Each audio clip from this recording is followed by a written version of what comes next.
ऐसा लगता है कि किसी कंपनी की तरफ से तुम्हें बहुत बड़ा ऑफर मिला है, या शायद तुम इस गाँव की मुखियाइन बन गई हो, इसीलिए खुशो मुसरत में झूम गई हो।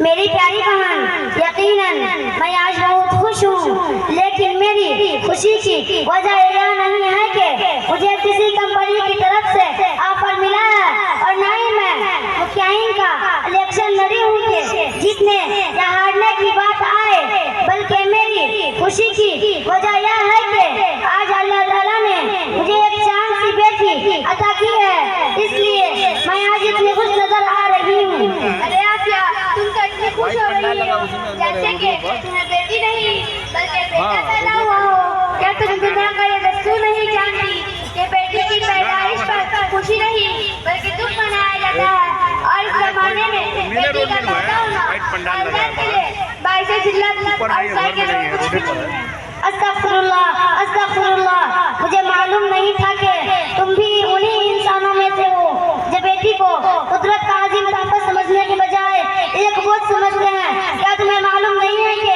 बेटी की पैदाइश से नाखुश होना कुफ्र और शिर्क और ज़माना जाहिलियत की बातें हैं? क्या तुम नहीं जानती कि इस्लाम में बेटियों की परवरिश और उनके साथ हुस्न सलूक करने पर जन्नत की बशारत दी गई है? क्या तुम नहीं जानती कि जनाब रसूल अकरम सल्लल्लाहु अलैहि वसल्लम की नस्ल बेटों से नहीं बल्कि बेटियों से चली है?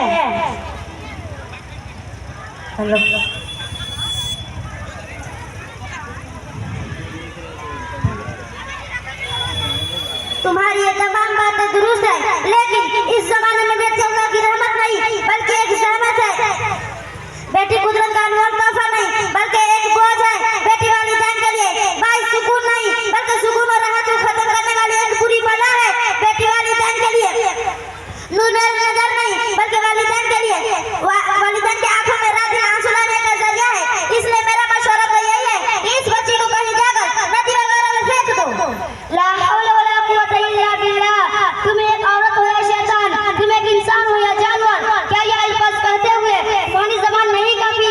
जरा सोचो, अगर तुम्हारी पैदाइश के बाद तुम्हारे वालिदैन तुम्हें किसी नदी या तालाब में फेंक देते तो आज तुम्हारी एक फूटी भी यहाँ मौजूद न होती, और तुम मेरी बच्ची और मेरी नूरी नजर को नदी और तालाब में फेंकने की बात कर रही हो। मेरी नजरों से तुम दोनों इसी वक्त दूर हो जाओ। तुम जैसी औरत इंसान नहीं बल्कि दरिंदा कहलाने के लायक है। ठीक है, हम जाते हैं, लेकिन ये बात याद रखना, एक या एक दिन तुम्हें इस बेटी के पैदाइश में जरूर अफसोस होगा। ऐ मेरी आंखों की ठंडक, ऐ मेरी नूरे नजर, तुझ पे कुर्बान मेरी जान नूरे नजर। तेरे आने से मेरा घर कितना रोशन हो गया, मेरा उजड़ा ये चमन भी आज गुलशन हो गया। कीमती दौलत है बेशक मेरी नूरे नजर, तुझ पे कुर्बान मेरी जान नूरे नजर। खूबसूरत हुए बेटी चांद और सूरज से भी देख ले जो तुझे तो भूल न पाए कभी। है दुआ खुदा से खुश रहो नूरे नजर, तुझ पे कुर्बान मेरी जान नूरे नजर।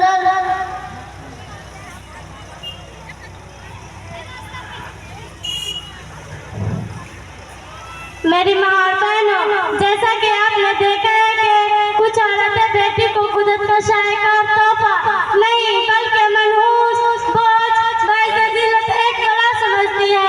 हालांकि बेटी घर की रौनक और इज्जत होती है, बेटी घर की जीनत और शान होती है, बेटी वालिदैन की आंखों की ठंडक दिल का सुरूर होती है, बेटी खुशबख्ती की निशान और सरफराजी की अलामत होती है। बेटी के बगैर कब्रिस्तान की तरह अंधेरा लगता है। बेटी और फूल में कोई फर्क नहीं होता। बेटी मोहब्बत के पैकों और शौकत को मुजस्सम हुआ करती है, लेकिन अफसोस उन लोगों पर जो बेटे की पैदाइश पर तो खूब खुशियाँ होते हैं और पूरे मोहल्ले में मिठाइयाँ तकसीम करते हैं, लेकिन जब उन्हें बेटी पैदा होती है तो उनकी चेहरे की रंगत इस तरह उतर जाती है कि गोया वो भी जेल से रिहा होकर आए हो या उन्हें दिन में तारे नजर आ गए हो।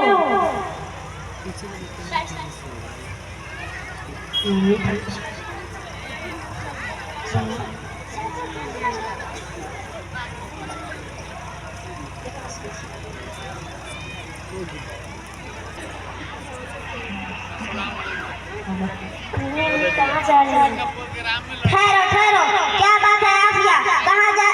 कहाँ जा रही हो? इस कदर तेज रफ्तारी के साथ कहाँ जा रही हो? और तुम्हारे साथ ये लड़की कौन है? तुम्हें इससे क्या मतलब? तुम तो बेटे से नफरत करने वाली औरतों में से हो। लेकिन अगर तुम जानना ही चाहती हो तो सुन लो, यह मेरी बेटी शाइस्ता है और यह वही लड़की है जिसकी पैदाइश पर तुमने मुझे तारा दिया था। लेकिन अल्हम्दुलिल्लाह मेरी इस बेटी ने पूरे स्कूल में अपने बरस से डॉक्टरियत की डिग्री हासिल की है। अब मैं इसके लिए इसी जैनपुर ढाका में एक अस्पताल बनाने जा रही हूँ जहाँ मेरी बेटी मुफ्त में मरीजों का इलाज किया करेगी। इसी सिलसिला में कमिश्नर साहब से कुछ बातें करने जा रही हूँ, इसीलिए मैं जल्दी में हूँ। अच्छा, तो तुम्हारी बेटी सचमुच में इतनी समझदार और काबिल बन चुकी है? मुझे तो अपनी आंखों पर यकीन ही नहीं हो रहा है। तुम्हें यकीन होने और ना होने से क्या फर्क पड़ता है?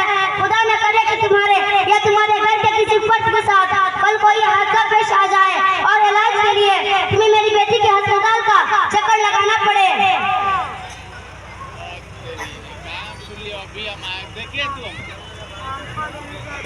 क्या बात है आलिया, इतनी परेशान क्यों नजर आ रही हो और तुम्हारे आंखों से आंसू क्यों निकल रहे हैं? क्या कोई मुसीबत पेश आ गई? हाँ आफिया, एक बहुत बड़ी मुसीबत पेश आ गई है। चंद हफ्तों से मेरी सहेली राजा के पेट में काफी दर्द रहता है। यहाँ से लेकर पटना तक कई डॉक्टरों से इलाज करवा चुकी हूँ, लेकिन शिफा की कोई उम्मीद नजर नहीं आ रहा है। और अब उसकी हालत बहुत नाजुक है और आसपास के कोई डॉक्टर भी दिखाई नहीं दे रहा है। तुम घबराओ मत, मैं इसी वक्त अपनी बेटी को फोन कर बुलाती हूँ।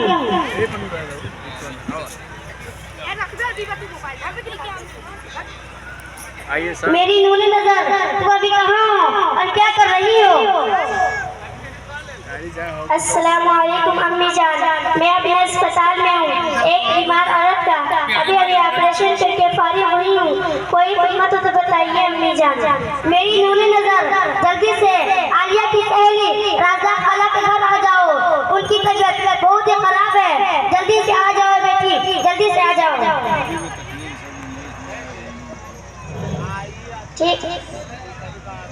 ठीक है अम्मी, आप घबराइए मत, मैं भी आती हूँ।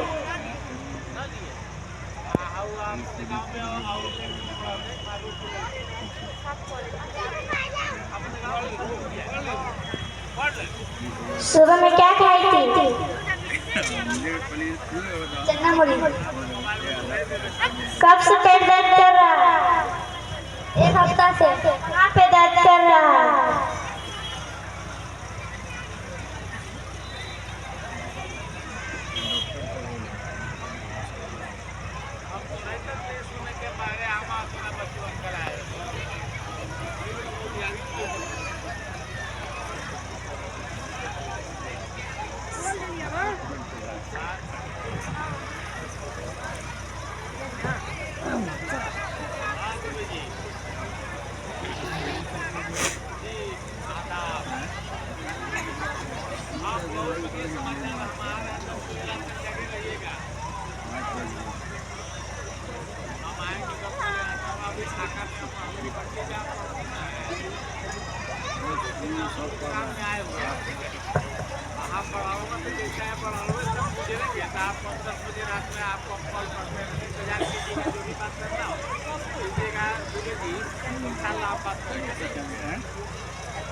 खाला जान, मैंने इंजेक्शन दे दिए, ये दवाइयाँ लीजिए। इनमें से एक गोली सुबह शाम खाइएगा, इंशाअल्लाह आप बहुत जल्द ठीक हो जाएगी।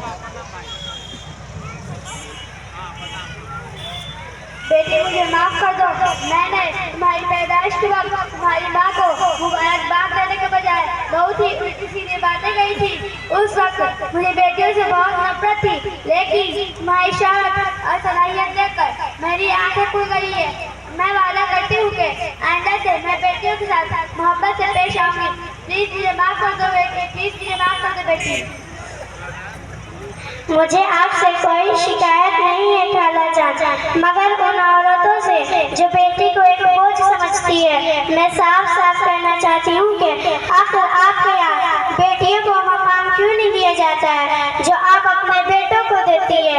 बेटों को उम्दा किस्म के खिलौने और उम्दा किस्म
अजीम नेमत